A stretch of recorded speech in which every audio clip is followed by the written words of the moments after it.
The throne room of Zithra was designed to overwhelm.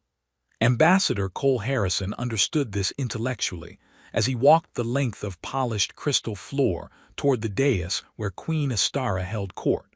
The ceiling soared 30 meters overhead, carved from living stone that seemed to pulse with faint light. Columns lined the space like a forest of giants, each one inscribed with historical records in flowing Luminara script that his translator implant struggled to render in real time. Courtiers lined both sides of the approach, hundreds of Luminara in formal attire, their skin showing the carefully neutral patterns that indicated polite attention without genuine emotional investment. Cole had walked intimidating approaches before. He'd presented credentials to the hive mind of Kepler-9, whose collective consciousness made individual identity feel meaningless. He'd negotiated with the Crystalline Confederation, whose representatives communicated through color shifts, so rapid his implant had given him migraines trying to translate.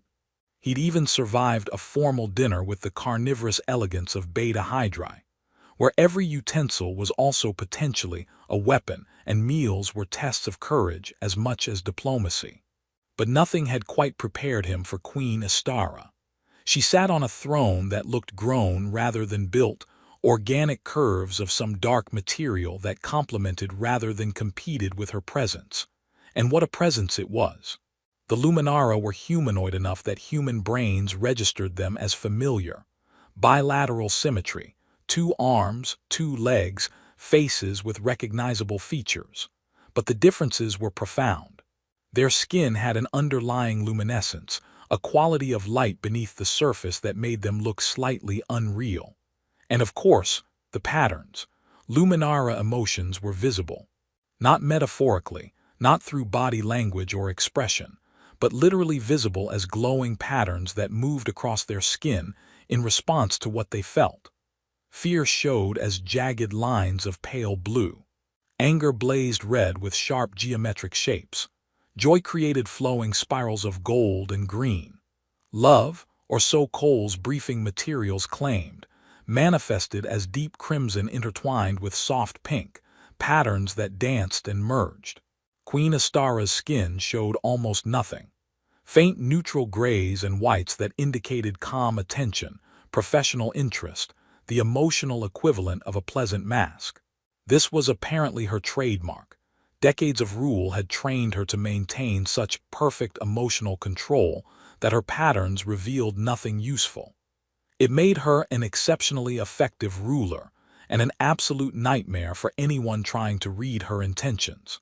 Cole reached the appropriate distance, 3 meters from the dais, close enough for conversation but far enough to show respect, and executed the formal bow his cultural attaché had drilled into him. Not too deep, not too shallow, held for exactly 3 seconds. "Your Majesty," he said in carefully practiced Luminara, his implant smoothing out his human accent. "I am Ambassador Cole Harrison, representing the United Earth Diplomatic Corps. I bring greetings from my people and hope for continued friendship between our species." The formal opening. Neutral, professional, exactly what protocol demanded. Queen Astara regarded him with eyes that were larger than human standard, irises that shifted between amber and gold depending on the light. Her hair, if it could be called that, fell in dark waves that seemed to absorb light rather than reflect it. Her features were elegant and alien, and somehow hauntingly beautiful in ways that Cole's brain struggled to process. "Ambassador Harrison," she replied, her voice carrying easily across the throne room despite no visible amplification. "You are welcome to Zithra. Your people's request for trade negotiations has been noted and approved. We look forward to productive discussions." More formality, more careful neutrality. The patterns on her skin remained frustratingly vague. Cole should have launched into his prepared remarks about trade opportunities and mutual benefit. Should have followed the script his superiors had approved, the carefully crafted language designed to open negotiations without committing to specifics. Instead, he looked at Queen Astara, really looked at her, this alien woman who'd ruled a planet for 3 decades, who carried herself with grace that suggested both strength and weariness, whose beauty transcended species differences, and his brain simply stopped cooperating with protocol. "You're so beautiful I can't even speak," he blurted out. The throne room went absolutely silent. Cole's brain caught up with his mouth approximately half a second too late, horror flooding through him as he realized what he'd just said. Not the formal trade opening, not careful diplomatic language, a completely unguarded, embarrassingly honest compliment that violated about 17 different protocols and probably ended his career. Then Queen Astara's skin erupted in color. Deep crimson flooded across her face and neck, spreading down her arms in waves. Gold patterns intertwined with the red, creating spirals that danced across her skin. But there were other colors too, flashes of deep blue that Cole's implant labeled as old grief, streaks of silver indicating memories surfacing unbidden, and underneath it all, patterns of vulnerability that pulsed like a heartbeat. The blush, because that's what it was, despite being far more complex than any human blush, revealed everything. Shock, yes. Embarrassment, certainly. But also loneliness that ran bone-deep, grief for losses she'd thought long buried, and a desperate hunger for genuine connection that she'd suppressed for so long it had become background noise to her existence. Every Luminara in the throne room was staring, not at Cole anymore, but at their queen. At the emotional display she just involuntarily shared with everyone present. At vulnerability from someone who'd been an icon of perfect control for as long as most of them had been alive. Queen Astara stood abruptly, her skin still blazing with patterns that refused to settle. "Court is dismissed," she said, her voice remarkably steady despite the chaos written across her skin. "Ambassador Harrison, you will remain." The courtiers filed out quickly, whispering among themselves, their own skin patterns showing curiosity, shock, and in some cases, concern. Within minutes, the vast throne room was empty except for Cole and the Queen. The silence stretched. Cole wanted to apologize, wanted to explain, wanted to do literally anything to undo the disaster he'd just created. But Queen Astara spoke first. "Do you have any idea what you just did?" Her skin was beginning to settle, the blazing crimson fading to softer hues, but the patterns were still far more visible than the neutral tones she'd shown before. "I violated protocol," Cole said miserably. "I spoke without thinking. I revealed personal reaction in a formal setting. I embarrassed you in front of your entire court. I probably just destroyed any chance of successful trade negotiations and definitely ended my diplomatic career. Your Majesty, I am profoundly sorry. I don't even have an excuse. I couldn't." "Stop." Queen Astara descended from the dais, moving closer to him with fluid grace. Up close, Cole could see the patterns on her skin more clearly. They were settling into something that looked like curiosity mixed with resignation. "You're making it worse." "I'm very good at that," Cole admitted. To his shock, Queen Astara laughed, a short, surprised sound that made her patterns flare briefly into gold. "Apparently." She studied him closely, and Cole tried very hard not to blurt out any more career-ending observations. "You know what our skin patterns mean, yes? Your briefing covered this." "Yes, Your Majesty." Luminara emotions manifest visibly. "It's impossible for your species to deceive because everyone can see what you feel." "Correct, which makes ruling complicated."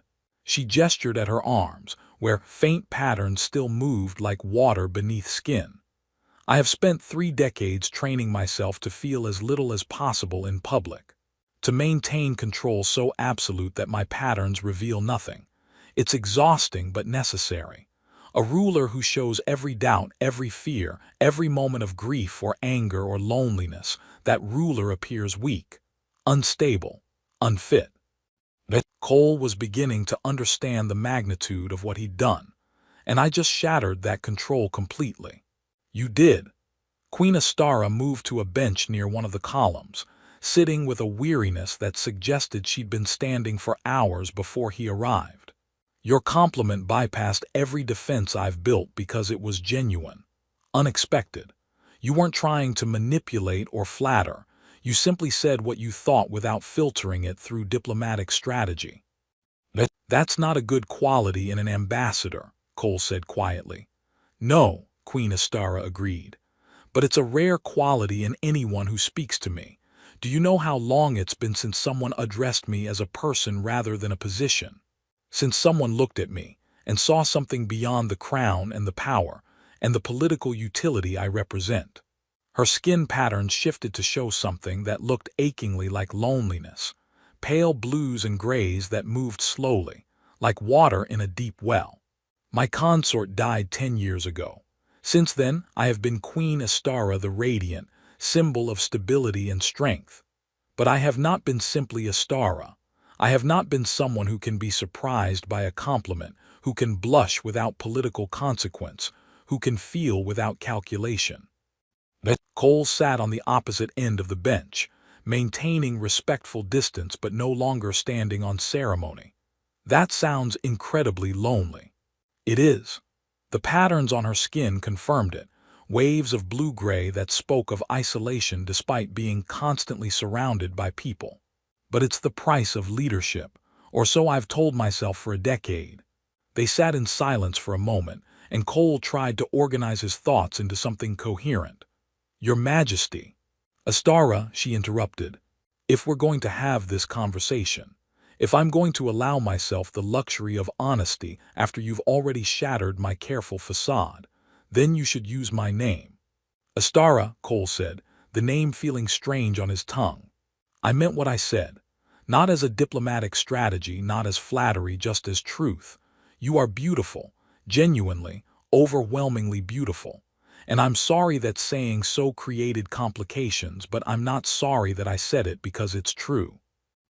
The patterns on her skin shifted to warmer tones, gold mixed with soft pink, curiosity intertwined with something that might have been pleasure. Your species is strange, she said, but there was warmth in her voice. You hide what you feel beneath skin that reveals nothing. You can deceive, can pretend, can maintain faces that have nothing to do with internal truth. How do you bear it? Practice, Cole said with a slight smile. And honestly, sometimes it's a relief. Not every emotion needs to be public. Not every thought needs to be shared. But how do you trust anyone? How do you know when someone is being honest versus simply performing honesty? We learn to read between the lines. Body language, tone of voice, patterns of behavior over time. It's imperfect, but it works. Mostly.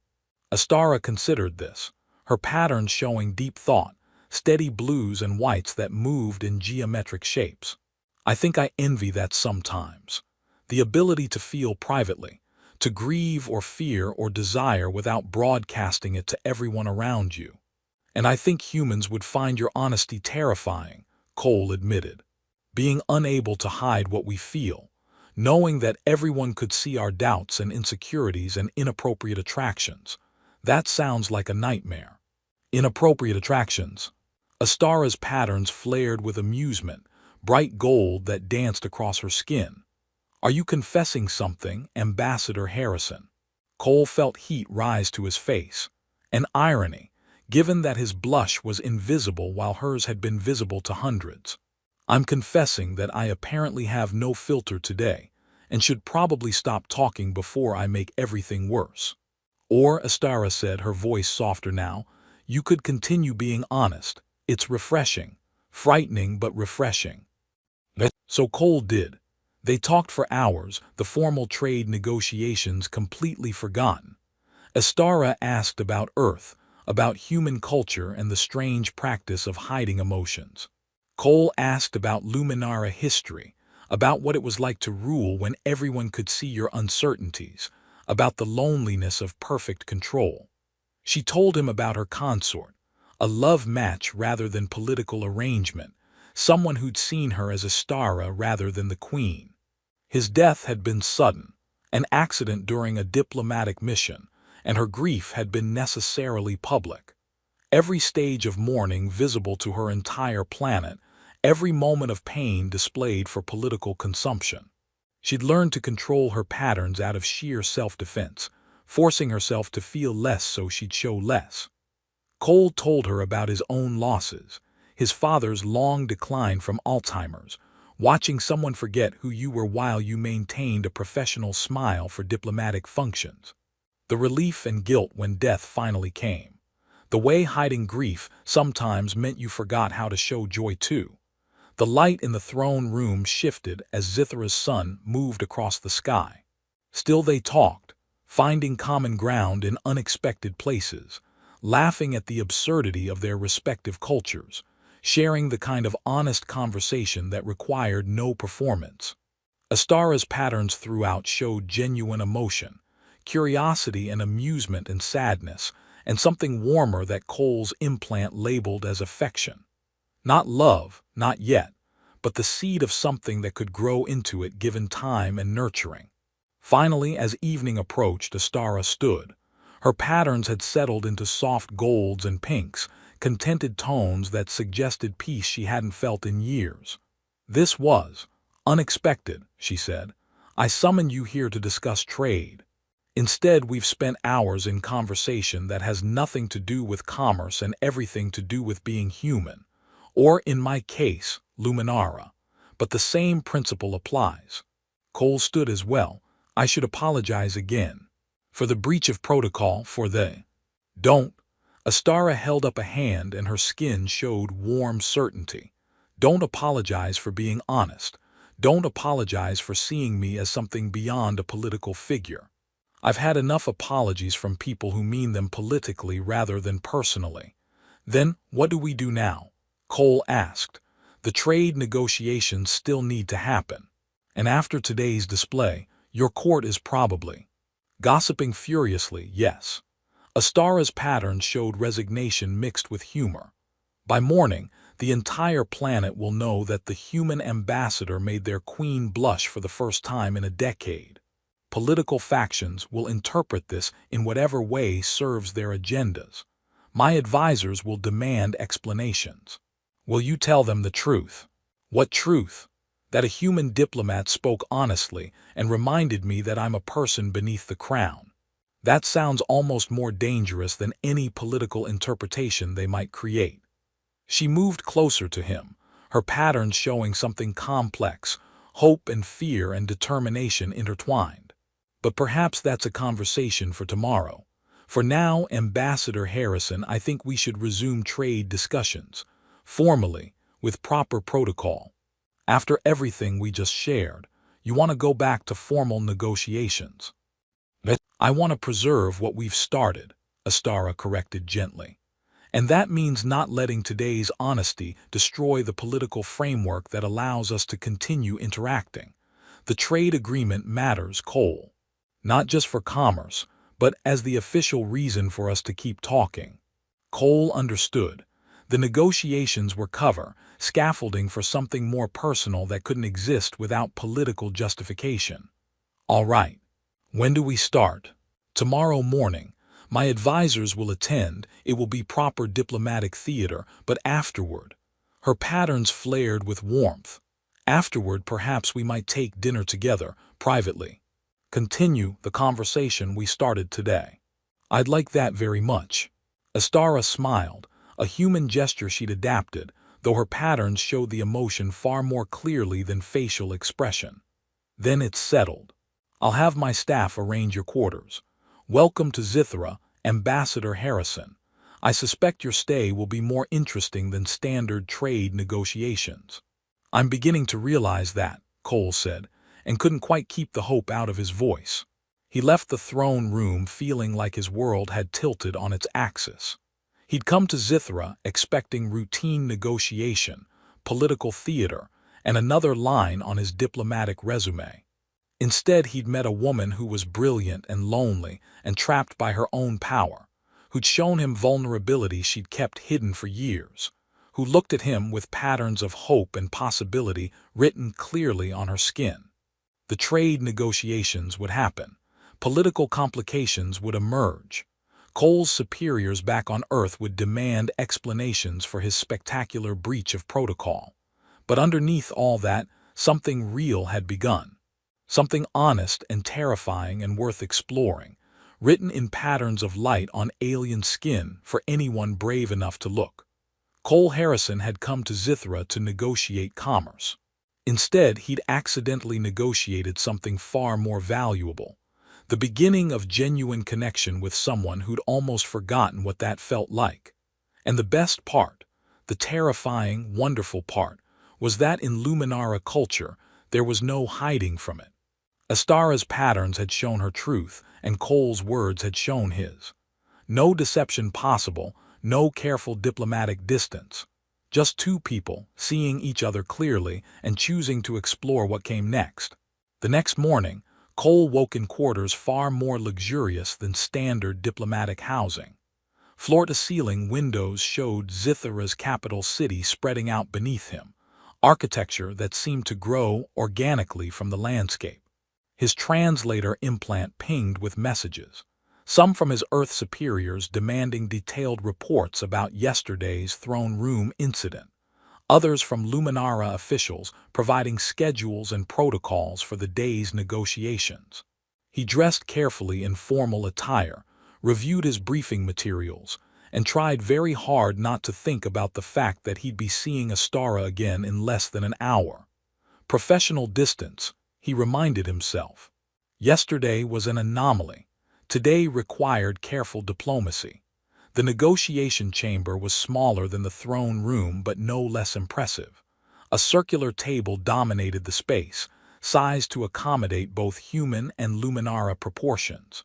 Astara's advisors were already present, 5 Luminara whose skin showed the carefully neutral patterns Cole was learning to recognize as diplomatic mode.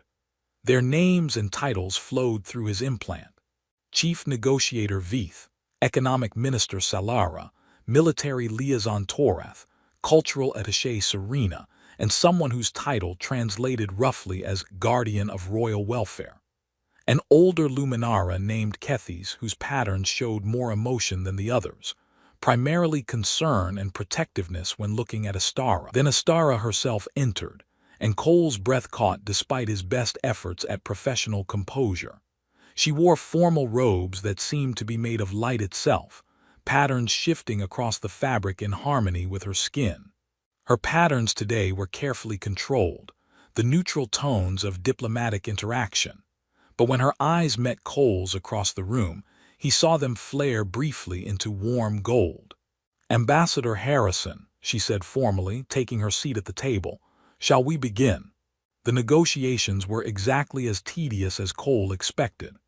Hours of discussing tariffs, quotas, quality standards, and inspection protocols. The Luminara wanted guarantees about human mining practices.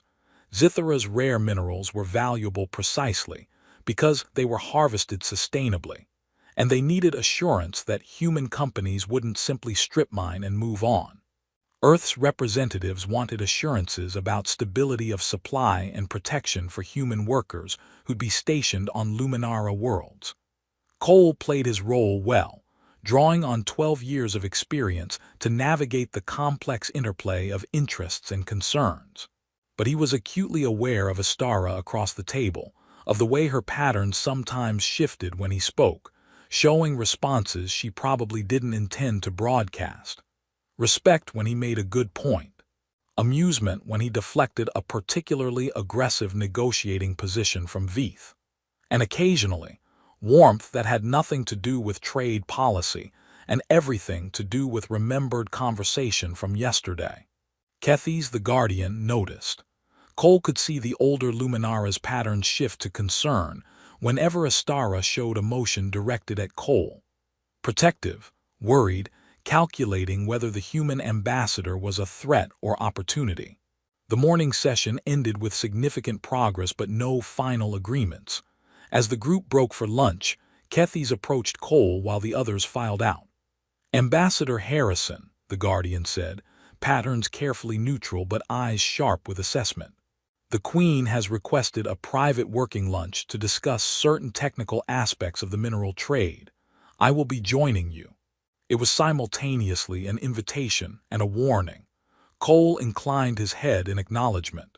I appreciate Her Majesty's willingness to continue our discussions. Yes, I'm sure you do. Kethys's patterns flashed briefly with suspicion before settling back to neutral. This way, please. The lunch was held in a private dining room overlooking the palace gardens. Astara was already present, her patterns brightening to gold when Cole entered before she controlled them back to diplomatic neutrality. Kethys took a seat positioned to observe both of them clearly, a chaperone, guardian, and political safeguard all in one. Lunch was brought, something that looked like seafood in a delicate sauce, accompanied by vegetables in colors Earth didn't have names for. Cole ate carefully, aware of Kethys's scrutiny, trying to maintain professional distance while every part of him wanted to ignore protocol and continue yesterday's honest conversation. Astara seemed to feel the same tension. Her patterns kept trying to show emotion she was forcing back to neutral. They discussed trade technicalities with the part of their brains dedicated to diplomatic performance, but the subtext was deafening. Finally, Kethys spoke. "Your Majesty, if I may be direct." "You may," Astara said, and her patterns showed resignation. She knew what was coming. The incident yesterday in the throne room has created complications. Political factions are already using the ambassador's breach of protocol and your response to advance various agendas. Some claim humans are dangerous manipulators. Others suggest this proves humans can be trusted with genuine emotional exchange.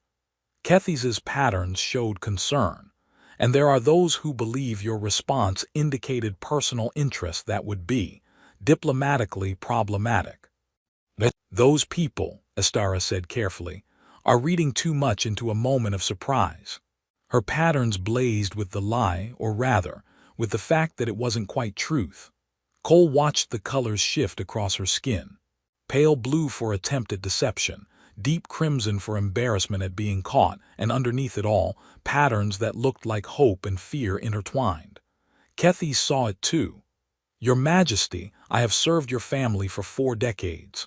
I know you better than you perhaps wish I did, and I can see that yesterday's incident was not simply surprise.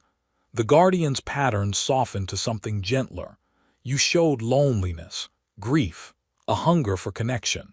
All things you have suppressed successfully for 10 years, and now a human ambassador has reminded me that those feelings still exist," Astara finished quietly. "Yes, Kethys, you're correct. But that doesn't change my responsibilities. My duty to the crown, the political complications of personal attachment to an alien diplomat." "Your Majesty," Cole said, unable to stay silent anymore, "I never intended to create problems for you. If my presence is making things more difficult politically, I can request reassignment. Another ambassador could complete the negotiations." "No." The word came out sharp, and Astara's patterns blazed with protest before she controlled them. More softly, she continued, "That won't be necessary. We will complete the negotiations professionally. And then you will return to Earth and I will return to being Queen Astara the Radiant, symbol of stability." The pain in her patterns was visible even through her attempts at control. Cole felt something twist in his chest. Kethys was watching them both with an expression that might have been sympathy. "Your Majesty," the Guardian said gently, "perhaps the question isn't whether attachment is politically complicated. Perhaps the question is whether avoiding attachment because of politics is worth the cost." Astara looked at her Guardian sharply. "You're supposed to be protecting me from complications, not encouraging them. I'm supposed to be protecting your welfare. All of it, not just the political aspects." Kethys's patterns showed deep affection, decades of loyalty and care. "You have been lonely for 10 years. You have been so controlled, so careful, that you've become more symbol than person. And now someone sees you as a person first, and you want to push him away because it's complicated." A pause. "But everything worth having is complicated, Your Majesty." The silence stretched. Astara's patterns cycled through emotions, fear, hope, loneliness, longing, all fighting for dominance. Finally, she turned to Cole. "What do you want, Ambassador Harrison?" Honestly, no diplomacy, no protocol. What do you want? Cole took a breath, committing to honesty despite every diplomatic instinct screaming at him to be careful. I want to keep talking to you, not as ambassador to Queen, not as human to Luminara, but as Cole to Astara. I want to learn more about the woman who rules a planet but feels trapped by her own control. I want to share more stories about Earth and hear more stories about Zithra. I want. He stopped, then pushed forward. I want to explore whatever this connection is between us, complications and all. Astara's patterns erupted in color, crimson and gold and soft pink. Patterns that danced and merged in ways Cole's implant labeled as joy mixed with terror mixed with desperate hope. She wasn't even trying to control it anymore, letting her truth show clearly. That's what I want too, she admitted, her voice barely above a whisper. But Cole, the complications aren't small. Political factions will use this against me. Trade negotiations will be scrutinized for favoritism. Every interaction between us will be analyzed for diplomatic advantage. And if this becomes serious, if we become serious, it creates succession questions, alliance implications, cultural integration challenges that could take decades to navigate. I know, Cole said, and I'm not saying it'll be easy, but is avoiding it because it's difficult really better than trying? Kethy stood smoothly. I believe I should check on this afternoon's negotiation preparations. Your Majesty, Ambassador Harrison, please continue your discussion. I will return in 30 minutes. The Guardian left, giving them privacy they both desperately needed and probably shouldn't have. Astara laughed, the sound slightly hysterical. Kethy's just deliberately left us alone. I think my Guardian is conspiring to make my life more complicated. Or less lonely, Cole suggested. Those aren't the same thing. No, Astara agreed. She stood, moving to the window overlooking the gardens, and Cole joined her. Up close he could see the intricate patterns moving across her skin, emotions in constant flux, nothing hidden. This is terrifying. I've spent a decade maintaining perfect control, and you've shattered it in less than 2 days. I'm sorry. Don't be. It's terrifying, but it's also. She turned to face him, and her patterns showed something that made Cole's heart race. It's also the first time in 10 years I've felt like myself, like Astara, not just the Queen. And I don't want to lose that feeling, even if keeping it means navigating every complication you listed, and dozens more we haven't thought of yet. Cole smiled. So we're doing this. Exploring this connection, despite the disasters it'll probably create. Apparently, Astara's patterns flared with humor and determination, though I'm going to blame you when the political fallout begins. Fair enough. I did start this with a spectacularly inappropriate compliment. You did. She reached out hesitantly, and Cole took her hand. The touch sent patterns rippling across her skin, warmth and joy and nervousness all visible. Your species is very strange. Holding hands seems so insignificant, but it feels intimate. That's because it is intimate, Cole said. It's a choice to be close, to connect physically. And with you I can see exactly how that choice affects you. He gestured to the patterns dancing across her arm. It's beautiful, Astara. You're beautiful, especially when, you're showing what you feel. The patterns blazed brighter and Astara laughed. You need to stop saying things like that. My skin is going to be permanently flushed. Would that be so bad? Diplomatically, yes. Personally, her patterns showed the answer before she spoke. No. It wouldn't be bad at all. They stood together by the window, holding hands like adolescents, watching the gardens below and the city beyond. The trade negotiations would continue. Political complications would emerge. Cole's superiors and Astara's advisors would have strong opinions about everything. But for now, in this moment, it was just two people choosing connection over isolation, honesty over diplomacy, possibility over safety. And on Astara's skin, patterns of joy and hope blazed bright enough to light the room. The afternoon negotiations proceeded with new tension. Everyone at the table had heard about the private lunch, about Kethy's leaving the queen and ambassador alone, about the patterns Astara no longer seemed interested in fully controlling. Veith's skin showed calculation. Salara's showed curiosity. Toreth's showed suspicion. But they continued the work because the trade agreement mattered regardless of personal complications. By evening, they'd reached consensus on most major points, with only a few technical details remaining for final review. As the session ended, Veith approached Cole with patterns carefully neutral. "Ambassador, a word." They stepped aside while others filed out. Veith studied Cole with sharp eyes before speaking. "You are aware, I hope, that your connection with Her Majesty has political ramifications." "I'm aware," Cole said carefully. "Some will see it as manipulation, evidence that humans cannot be trusted, and others will see it as proof that genuine cooperation is possible." "Yes," Veith's pattern shifted to show grudging respect. "You're not ignorant of the dynamics. Good, that will make this easier." A pause. "I am not inherently opposed to connection between our species, but I need to know, is this genuine or is this a strategy to secure favorable trade terms?" Cole met the chief negotiator's gaze directly. "It's genuine. Inconveniently, complicatedly genuine. And if it costs us favorable trade terms because people think I'm manipulating her, then so be it. I'm not using Astara for political gain." Veith's patterns showed surprise, then something that might have been approval. "You're either very honest or very skilled at performing honesty. With Luminara, what's the difference? You can see when people lie, the patterns show it." "True, though some learn to feel convincingly." But Veith's patterns suggested belief rather than suspicion. "Very well, Ambassador.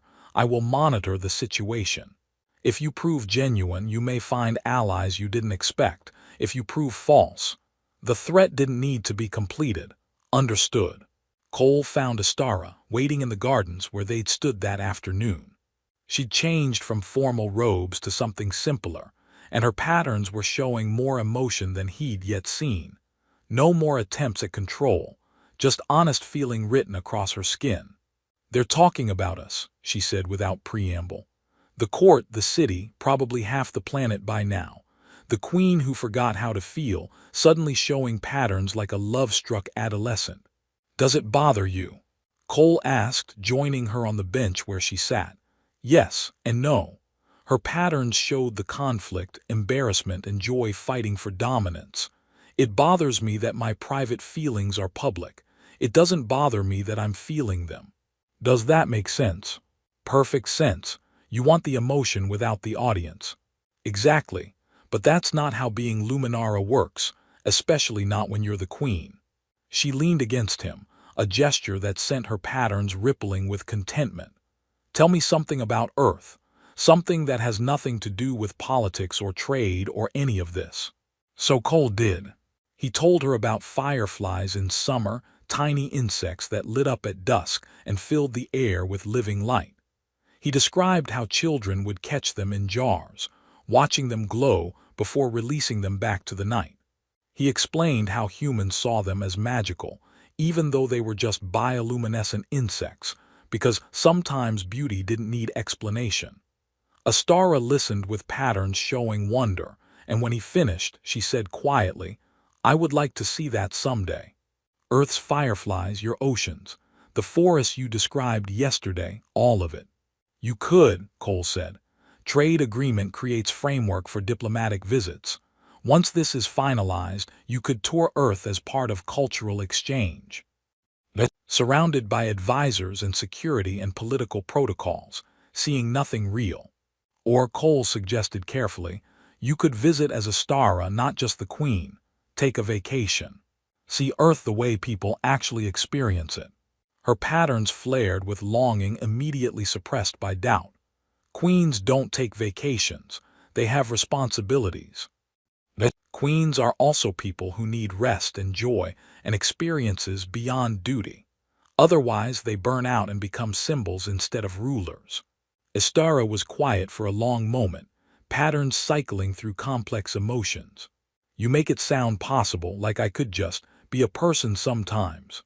You can, you should. And if you need an excuse, cultural understanding facilitates diplomatic relations. Learning about human life firsthand makes you a better negotiator. See, I just gave you political justification for doing something you want. She laughed, the sound carrying across the garden. You're a terrible influence. Or a very good one, depending on perspective. They sat together as Zithra's sun set, painting the sky in colors that made Astara's patterns shimmer in sympathetic response. In the distance, the city lights began to glow, and Cole thought about how much had changed in just 2 days. He'd come to Zithra expecting routine negotiation. Instead, he'd found connection that felt like coming home, with a woman whose honesty was written in light across her skin, who couldn't hide what she felt even if she'd spent a decade trying. Cole, Astara's voice was quiet, but her patterns showed determination. Yeah. Thank you for seeing me, for saying what you said in the throne room, for staying when you could have left, for making me remember what it feels like to be a person rather than a position. Thank you for letting me stay, for taking the risk, for showing me what honesty looks like when you can't hide it. She turned to face him fully, and her patterns blazed with emotions she'd suppressed for years: loneliness ending, hope beginning, fear of loss balanced by joy of connection. This is going to be complicated. Very complicated, Cole agreed. Politically problematic. Absolutely. Probably a disaster in multiple creative ways. Almost certainly. And worth it anyway. Cole leaned forward and kissed her, gentle and careful, and felt her patterns explode across her skin like fireworks, crimson and gold and pink intertwined, pure joy made visible. When they separated, both slightly breathless, he smiled. Worth every complication, he said. Astara's patterns showed agreement bright enough to challenge the city lights, and for the first time in a decade, the Luminara Queen looked truly, radiantly happy. The trade negotiations would conclude successfully. Political complications would emerge and be navigated. Cole would return to Earth eventually, and they'd navigate the challenges of maintaining connection across light years.